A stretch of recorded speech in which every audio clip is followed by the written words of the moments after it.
বিগত দিনের বয়োজ্যেষ্ঠরা যে কথাগুলি বলেছিলেন সেটা বাস্তবে প্রমাণ হতে চলেছে। আগের দিনের বয়োজ্যেষ্ঠরা বলেছিলেন এমন দিনকাল আসছে, আঘাটে ঘাট হবে, আপতে পথ হবে, অমানুষ মানুষ হবে, অশিক্ষিত বন্ডরা বিচার করবে, শাসন করবে, খাদ্য খাদক হবে, তা বাস্তবে প্রমাণ হতে চলেছে। গতকাল এমন একটি দৃশ্য দেখা গেল হাইলাকান্দি জেলার মহাদেবপুর জিপির 10 নম্বর গ্রুপে।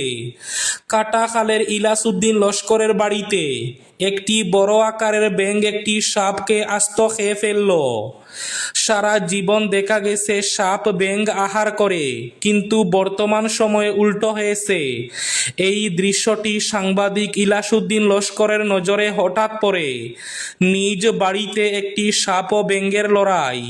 এই দৃশ্য দেখে সামনে গেলে দেখতে পান ব্যাঙ সাপ ধরে খাচ্ছে। এই দৃশ্য দেখে রাস্তা দিয়ে চলে যাওয়া মানুষদেরকে ডেকে এনে দৃশ্যটি দেখান।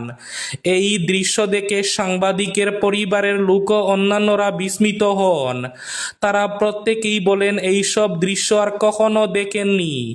জীবনে প্রথম এই দৃশ্য দেখে তারা প্রত্যেকেই অবাক হয়েছেন।